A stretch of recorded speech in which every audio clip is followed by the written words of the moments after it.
segala yang datang dari Allah itu tidak mungkin buruk. Tidak mungkin. Kenapa kita diminta untuk taat dengan mutlak? Karena segala yang datang dari Allah pasti baik. Ya, pasti baik. Karena Allah menurunkan segala maslahat sesuai kebutuhan kita. Cuma manusia kadang-kadang, menginginkan sesuatu dengan pikiran pendeknya yang bukan kebutuhannya. Al-Baqarah 216. Agak pelan-pelan kita ya.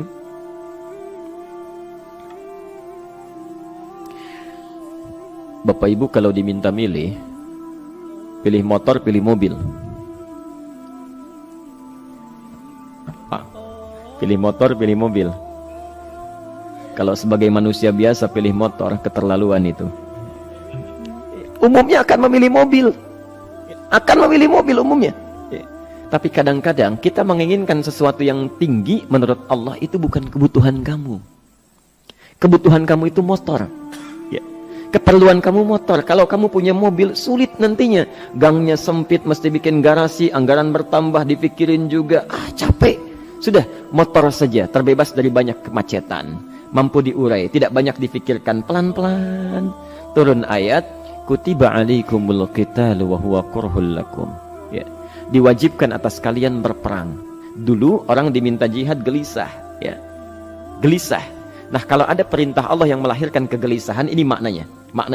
Ya. Tidak harus dalam konteks jihad yang fisik, ya. Jihad, melawan hawa nafsu kita. Jihad melawan pikiran kita. Jihad melawan prasangka buruk kita. Kadang-kadang ada keinginan kita yang kita inginkan menurut Allah itu belum baik untuk kita. Nah, sifat manusia ketika diberikan oleh Allah keputusan yang terbaik, kadang-kadang ada sifat dalam hatinya gejolak, belum bisa menerima. Ya.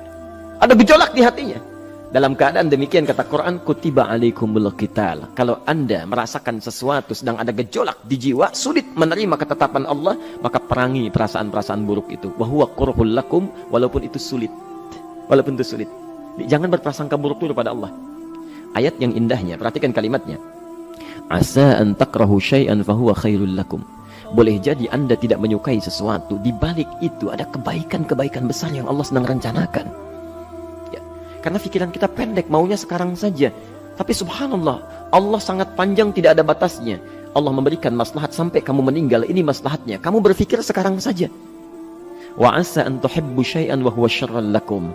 Sedangkan boleh jadi di balik yang kita sukai ada keburukan yang sedang menunggu kita di depan ini, kamu tidak tahu.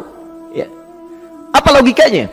Wallahu ya'lamu, Allah tahu masa depan yang akan terjadi menimpa kita, wa antum la ta'lamun, sedangkan kalian tidak bisa membaca masa depan. Ya. Saya punya adik perempuan datang lalu meminta doa. Kak, saya ingin tes katanya, ya, di salah satu bank.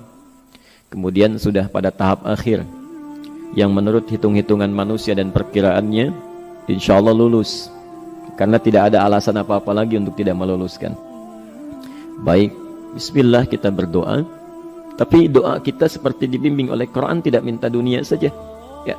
Jadi dunia baik, Al-Baqarah 201. Rabbana atina fid dunya wa fil akhirah. Ya. Dunia minta baik, akhirat minta baik. Tapi aturan dunia dan akhirat ini jangan disebandingkan, rugi. Dunia itu kecil, akhirat lebih besar. Dunia itu kecil. Makanya diatur di Al-Qasas, ya, ayat 77 sampai 78 itu aturannya, wabtaghi fima atakallahu daral akhirah wala tansa nasibaka minad dunya. Minta seluas-luasnya akhirat, tapi dunia jangan berlebihan. Ya. Sekedar mencukupi kebutuhan kita saja. Ya. Pakaian, Bapak Ibu sekalian, ya, kita beli pakaian sesuai kebutuhan saja, jangan berlebihan. Ya. Cukup ketika kita akan sholat, layak, indah dalam pandangan Allah. Ketika kita akan bermuamalah, bagus, tidak mengecewakan orang lain, sudah. Maka waktu selebihnya, ketika kita mencari sesuai kebutuhan, waktu selebihnya bisa digunakan untuk memperbanyak ibadah. Tidak banyak energi terbuang, uang juga terbuang, tenaga juga terbuang. Bayangkan kalau keinginannya macam-macam. Wah, ingin baju terbaru, ingin tasnya Hermes, mereknya dari Paris, sekarang juga mesti dibeli. Wah, uangnya sudah 400 juta keluar, tenaga mesti keluar, beli tiketnya macam-macam dan sebagainya. Habis waktu untuk mengejar dunia, ibadah tertinggalkan. Di rumusnya dunia itu secukupnya saja. Nah, yang paling menarik, Kita doakan supaya Allah memberikan kebaikan dunia dan akhiratnya yang paling utama. Maka datanglah dengan lesu mengatakan, saya tidak lulus katanya. Kenapa? Saya bilang, saya tidak tahu, saya sudah berusaha. Tapi konon kabarnya, saingan saya adalah anak salah satu pejabat. Masya Allah. Saya bilang, kamu jangan bersedih. Kamu menginginkan sesuatu dengan pikiran pendek, Allah pasti memberikan yang terbaik yang tidak terlukiskan nanti. Subhanallah. Pekan beberapa hari setelah itu, muncul berita, ternyata dia diterima di bank syariah. Dia menginginkan sesuatu yang diinginkan, Allah menginginkan lebih dari apa yang dia harapkan. Dikasih bank syariah, di situ terjaga, meningkat keagamaannya, terjaga hijabnya, segalanya, dan disitulah kemudian diarahkan untuk menemukan jodohnya. Masya Allah. Dia berpikir saat itu Allah merencanakan masa depannya. Ya, jadi apa yang Allah sudah rencanakan pasti baik, Pak, Bu. Jadi tadi dari salat subuh yang pertama kali ingin disampaikan adalah, coba dilihat sampai subuh ini, adakah aturan Allah dan Rasulnya yang sampai subuh ini pernah kita langgar, pernah kita ragukan? Barangkali itu yang membuat kehidupan kita sulit. Ya. Allah, Rasul membuat aturan. Dan ada 4 tipikal orang, ya, 4 tipikal orang bila dihubungkan dengan aturan yang Allah dan Rasul sudah buat itu. 1, ada yang ikut aturan. Maka orang seperti ini kata Quran, yuridullahu bikumul yusra wala yuridu bikumul usra. Al-Baqarah 185. Allah menginginkan kemudahan, tidak menghendaki kesulitan dalam hidupmu. Ya. Maka dibuat aturan, yang ikut aturan Allah pasti mudah hidupnya. Ya, pasti mudah hidupnya. Ya. Rizkinya mudah, hidupnya mudah, nyaman, enak. Ya. 1, ada yang ikut aturan. Yang kedua, ada yang keluar aturan. Ya. Ini pasti repot. Pasti repot. Di awal-awal seperti menyenangkan, ujung-ujungnya repot. Allah bilang, jujur, jangan berdusta. Kalau dusta celaka. Wailul lil mukadzibin. Celaka bagi para pendusta. Dia keluar aturan, dia berdusta. Awal-awal memang nikmat. Besok. Ya. Pak, ini amplop siapa ya? Ya. Maaf Pak, ini amplop memang ini khusus Pak, anggaran tertentu, tidak ada kaitan dengan proyek ini. Padahal ada kaitan dengan proyek, dia sisihkan untuk kepentingan pribadinya. Bohong. Saat itu merasakan enak dapat tambahan, besok-besok dikejar-kejar sama aparat kepolisian. Ya. Celaka. Wail, itu sudah keluar aturan pasti celaka. Ya. Subhanallah. Jadi ada orang kedua keluar aturan. Yang ketiga bikin aturan sendiri. Dikasih aturan, dia bikin aturan sendiri. Subhanallah. Kalau sakit, dibuat ketentuan. Sakit pertama, kalau biasa-biasa saja, ya, subhanallah, ikhtiarnya pergi ke dokter. Seorang sahabat datang kepada Rasulullah, ya Rasulullah, saya sakit, tolong doakan saya. Kata Nabi, idhab ila tabib, pergi ke dokter. Ini orang pintar sekali. Kata orang ini, ya Rasulullah, Anda kan Nabi Rasul, angkat tangan Anda, Allah kan maha menyembuhkan, nanti Allah sembuhkan saya. Cerdas ya? Tapi subhanallah, Nabi harus lebih cerdas, dapat bimbingan dari wahyu. Pergilah ke dokter karena kesembuhan yang telah Allah tetapkan dititipkan di tangan para dokter. Masya Allah, pergi ke dokter. Ya. Itu rumus pertama. Nanti kalau dokter sudah pada hand up, ya, angkat tangan, tidak mampu menyembuhkan, itu tandanya Allah ingin langsung menyembuhkan tanpa turut campur makhluk yang ada. Maka kaidahnya akan berubah nanti, ya, dari kaidah biasa kepada kaidah Al-Anbiya ayat 83 sampai 84. Itu aturan yang menyembuhkan langsung dari Allah Subhanahu wa taala. Tapi kalau Anda sakit, perginya ke dokter. Ya. Cuma ada manusia bikin aturan sendiri. Sakit, pergi ke dukun. Ya. Dukun nggak bisa, pergi ke paranormal. Dirinya pun sudah nggak normal.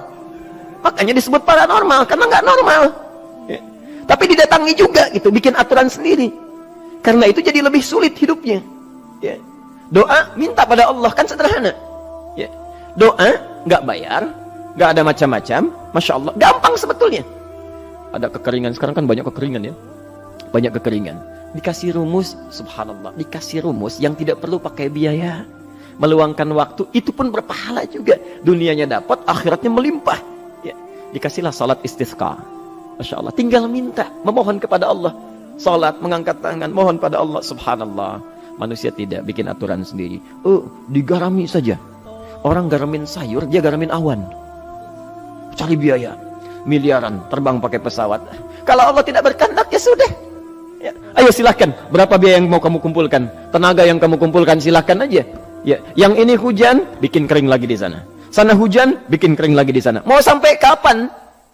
Dikasih yang gratis tinggal muncul. Cuma manusia bikin aturan sendiri, ya susah hidupnya. Itu yang ketiga. Yang keempat, ada orang nggak mau diatur. Allah bikin aturan, dia nggak mau diatur. Ya, Masya Allah. Ini yang luar biasa. Inilah yang fasik. Fasik itu keluar dari aturan, menyimpang, tidak mau diatur dia. Ya, tidak mau diatur. Karena itu Bapak Ibu sekalian, dari ayat yang pertama ini, ya, mari kita evaluasi sampai dengan hari ini subuh. Dari ayatnya memang sederhana, singkat, padat, cuma satu ayat. Tapi meminta kita untuk melihat, sudahkah sampai hari ini taat pada Allah dan Rasulnya? Yang kedua, ketaatan kita apakah selalu ragu atau sudah melahirkan keyakinan yang paripurna? Ya. Yang ketiga, pelajari aturan-aturan Allah terkait kehidupan kita. Aturan salat, aturan muamalah, ya, aturan beraktivitas, aturan berumah tangga. Pelajari itu supaya mendapatkan kemudahan. Biasanya kesulitan didapatkan karena kita belum mengenal aturan Allah dan Rasulnya.